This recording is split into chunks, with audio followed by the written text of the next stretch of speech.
গতকালকে ঢাকা মেডিকেলের আমরা একটি ঘটনা শুনতে পেয়েছি। ঢাকা মেডিকেলে আমাদের যে ডাক্তার ভাইরা রয়েছে তাদের গায়ে হাত তোলা হয়েছে। যে যারা হাত তুলেছে তারা কি অভিযোগ করেছে? তারা অভিযোগ করেছে সেখানে নাকি একজন যে পেশেন্ট মারা গিয়েছিল সেখানে ডক্টরদের গাফিলাতি ছিল, ওই ঢাকা মেডিকেলের গাফিলাতি ছিল। এখন প্রশ্ন হচ্ছে যে ডক্টরদের বা ঢাকা মেডিকেলের যে গাফিলাতি ছিল কিনা এটি নির্ধারণ আপনি কিভাবে করতে পারেন, কোন এক্সপার্টিজের ভিত্তিতে এটি নির্ধারণ করতে পারেন এবং এই অথরিটিটা আপনাকে কে দিয়েছে? যদি কোনো গাফিলাতি থেকে থাকে, ডক্টরের হোক, প্রশাসনের হোক, কিংবা যে কারো হোক, কিংবা কর্তৃপক্ষের হোক, অবশ্যই তার বিচার হবে। তার বিচার একটি প্রক্রিয়াধীন প্রক্রিয়া হবে, একটি তদন্তের মাধ্যমে হবে। সেই অভিযোগটি আপনি বিএমডিসি তে করতে পারেন কিংবা সেই অভিযোগটি আপনি প্রশাসনের কাছে করতে পারেন। কিন্তু আপনার কি অভিজ্ঞতাটুকু রয়েছে, আপনার কি দক্ষতাটুকু রয়েছে যে একজন ডক্টর তার সাথে গাফিলতি করেছে কিনা সেটি যাচাই করার?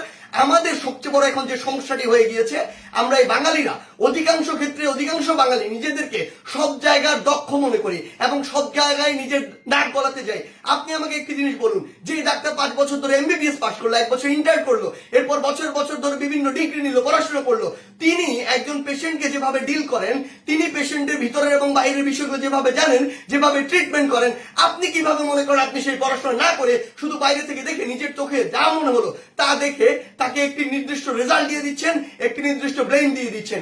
আমাদের জায়গা থেকে স্পষ্ট বার্তা, এইরকম একটি ব্লেম দিয়ে আসলে যখন আপনি একজন ডক্টরের গায়ে হাত তুলেন তখন আপনি যে কাজটি করেন সেটি আমরা বৈষম্য বিরোধী ছাত্র আন্দোলন আমাদের জায়গা থেকে কোনোদিনও সমর্থন করতে পারি না। আপনাদের যদি কোনো অভিযোগ থাকে সেই অভিযোগটি আপনি জানাতে পারতেন।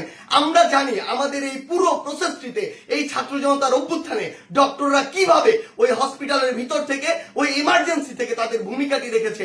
আমরা দেখেছি যখন কিছু সরকারের পাঁচাটা স্পিরিট, ডক্টরদের যে স্পিরিট, সেই স্পিরিটটি যাদের মধ্যে নাই, এমন গুটি কয়েক ডক্টর যখন ওই ছাত্র জনতার গণঅভ্যুত্থানে আমাদের আহত ভাইদের চিকিৎসা দিতে বাধা দিচ্ছিল, তখন অধিকাংশ ডক্টর নিজের জায়গা থেকে রিস্ক নিয়ে আমাদের ওই ভাইদেরকে চিকিৎসা দিয়েছিল।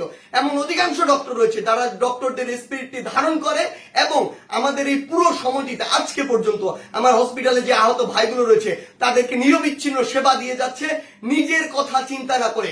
সেই জায়গায় যখন এরকম করে কোন একজন আমার ডক্টর ভাইয়ের উপর এভাবে হাতটি তুলে, আমরা এটি কখনো সমর্থন করতে পারি না। আমাদের জায়গা থেকে একদম স্পষ্ট একটি বার্তা, সেটি হচ্ছে যে আমরা প্রশাসনকে, মাননীয় স্বাস্থ্য উপদেষ্টা, ডিজি হেলথ সহ সকলকে একটি বিষয় স্পষ্ট করে বলতে চাই, আমাদের যারা মেডিকেলের ভাইরা রয়েছে, ইন্টার্ন ডক্টররা রয়েছে, কিংবা হসপিটালে যে ডক্টর ভাইরা রয়েছে, তাদের সাথে আমরা এই জায়গাটিতে একাত্মতা ঘোষণা করছি।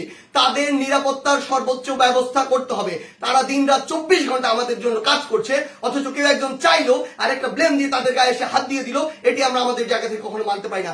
আমাদের জায়গা থেকে একটি স্পষ্ট বার্তা হচ্ছে তাদের এই নিরাপত্তার ব্যবস্থাটি করতে হবে। এবং গতকালকে ঢাকা মেডিকেলে যদি ওই পেশেন্টের মৃত্যুর জন্য কোনো কর্তৃপক্ষের হোক, ডক্টর হোক গাফিলাতি থেকে থাকে, তদন্ত সাপেক্ষে তার যেমন বিচারের আওতায় তাকে আনতে হবে।